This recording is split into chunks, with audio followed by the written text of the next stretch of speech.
Welcome. In the previous video, understood lossless or lossy joint decomposition. Then today we'll see the dependency preserving decomposition. So whenever we go for normalization, the idea is very simple. The large tables are divided into small tables. When we divide into small tables, decompose the relation, we already seen. So the data should not be lost, or should not be any spurious or extraneous tuples. For that, you are checked for lossless joint decomposition. Now, whenever I divide a relation, the dependencies will also be divided. So for example, say that I have a big relation R or table R divided into small relations, say R1, R2, say up to Rn. Initially say there are a set of functional dependencies F, okay, that are enforced on this relation R. Now when I divide this, all these functional dependencies will also be divided. Let us say F1, F2, go on up to Fn. Now what the dependency preserving decomposition says is when I divide the relations like this, see all these functional dependencies, okay, together should enforce or implement whatever initial functional dependencies were enforcing on R. Okay, that is, we call it as dependency preserving decomposition. Why it is required? There should not be again joining the tables and then finding the functional dependencies. That it becomes very costly because I have to join operations are costly in SQL or in your DBMS. So without joining the sub relations, how can I do dependency preserving decomposition? So let's see the procedure for it. So there are 3 steps, very simple steps.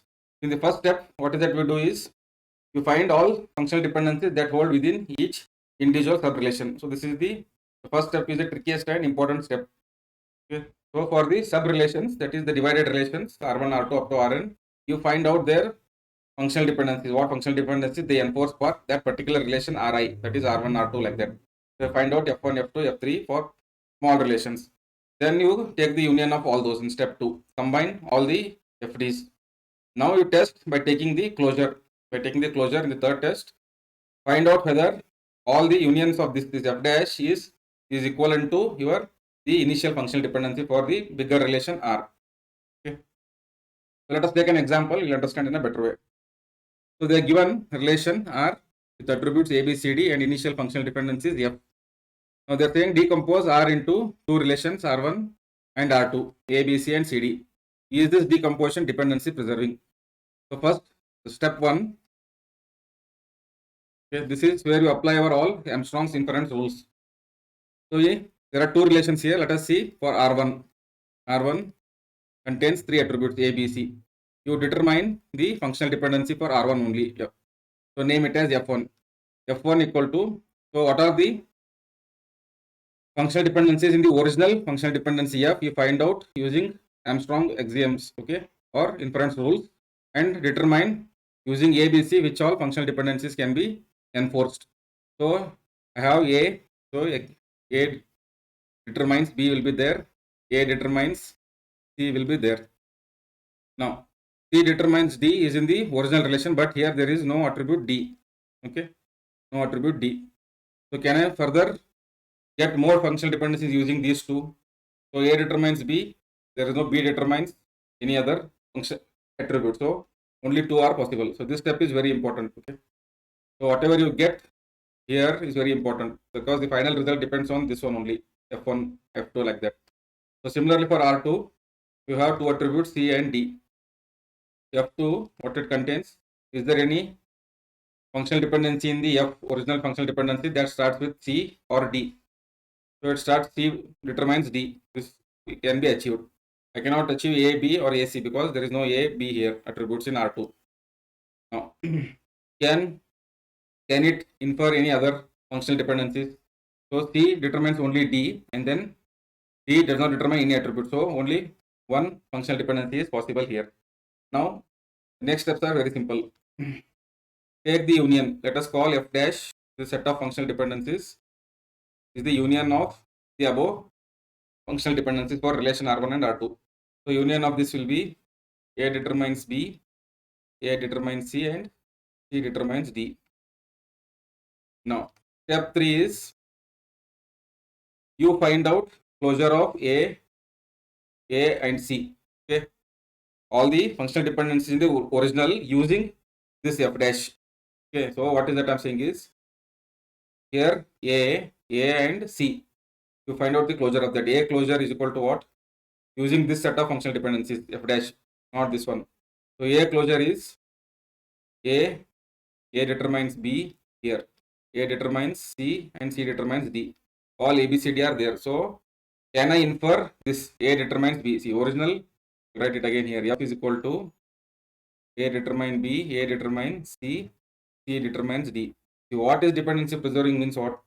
So this, whatever I got, union of all these sub relations, functional dependencies, they should be inferring this. That means I am preserving this. This is not lost. Any of the functional dependencies are not lost in the decomposition. That is the meaning. So for A closure, I got this. So A should determine B, A should determine C. So closure contains B and C. So both are determined. So these two are determined. Then you compute for this C closure using this set of functional dependencies. C closure is equal to C D. No other attributes are possible in the closure. So C determines D, right? C determines D. Hence, this is also correct. So that means what? To observe here, all the functional dependencies are inferred using the sub relations. Hence, no functional dependency is lost. Therefore, it is dependency preserving decomposition. Dependency preserving. Okay. Step 1. Find out all the local functional dependencies. So for relation 1 contains only 3 attributes P, Q, R. For the functional dependencies, F1 is equal to, I have PQ determines R. PQ determines R will be there. Then because PQ are present in R1. So this can be taken. R determines S. Can I take R determine S? No, because S is not present here. S is not present in this relation. Then S produces P. So S is not there. I cannot take. S produces P. Then R2. R comma S. So R determines S. I can put it here. Then S determines P, but P is not present here. So I cannot take that functional dependency. So this is F1 and F2. Now in step 2, you calculate the union. Let us say F dash equal to F1 union F2.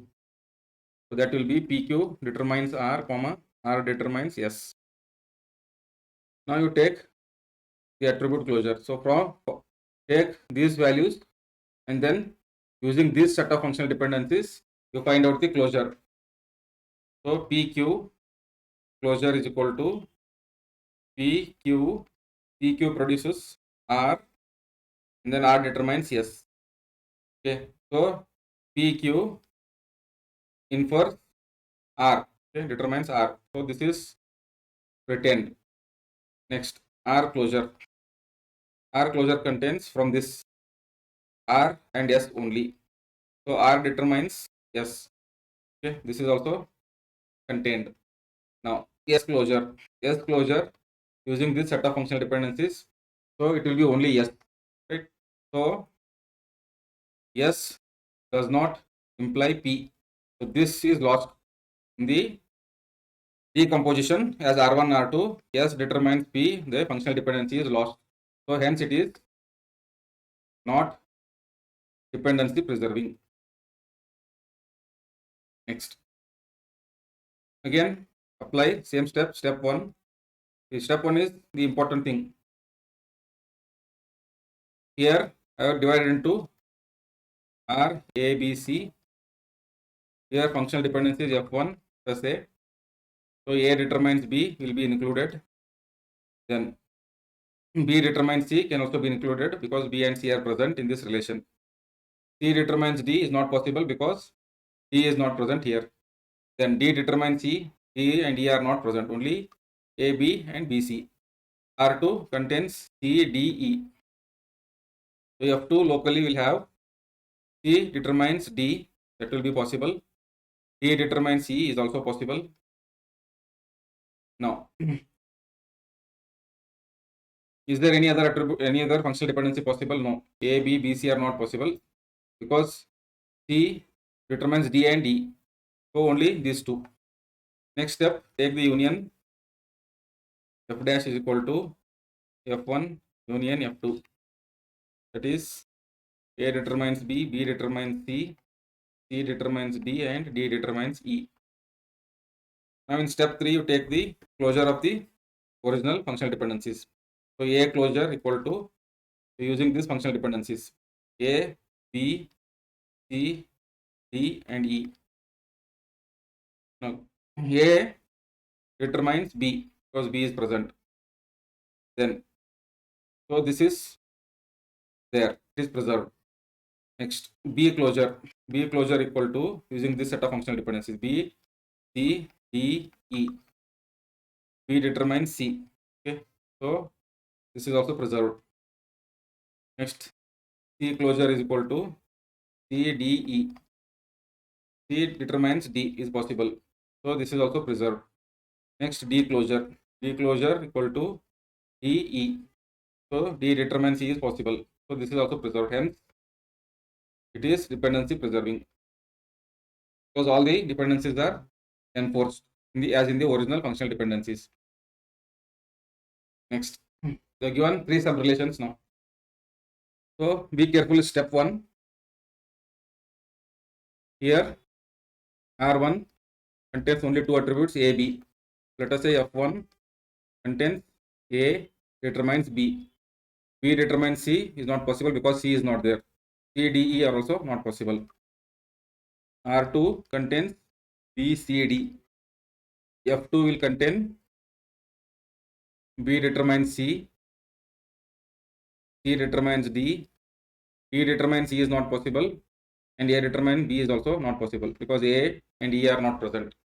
So only these two. Next, R3 contains D, E. F3 say contains D determines E, only one. Step 2, find the union of all the local functional dependencies, F1 union, F2 union, F3. This will be equal to A determines B, B determines C, C determines D, and D determines E. So if you observe here, F is equal to F dash only, right? A, B, C, D, E. That means what, you need not go for step 3 because already they are same, equivalent. They are equal only. Hence it is dependency preserving. Next one.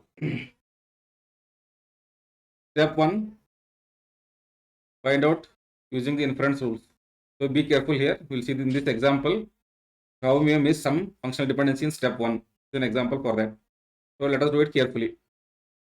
So R1 contains A, C. Now F1 will contain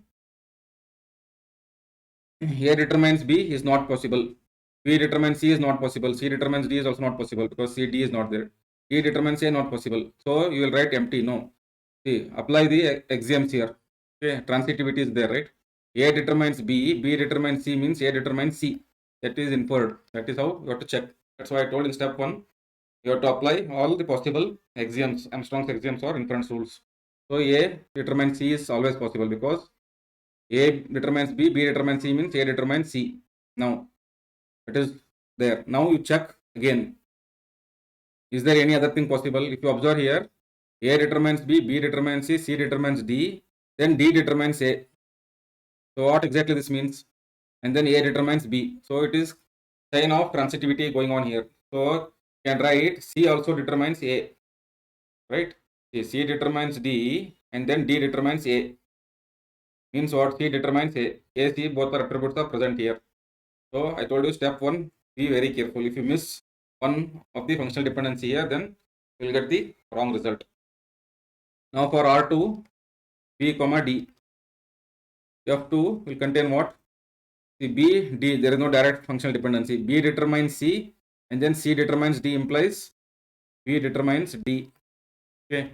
Then D determines A and then A determines B means D determines B.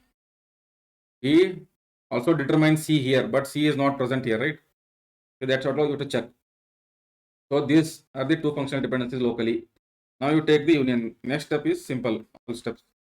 So F dash equal to F1 union F2, that is equal to A determines C, C determines A, B determines D, D determines B. Now, to take the closure of the original functional dependency. So, A closure using this. A closure will be A, C, A. A, C, A. Say A is already there, A, C only.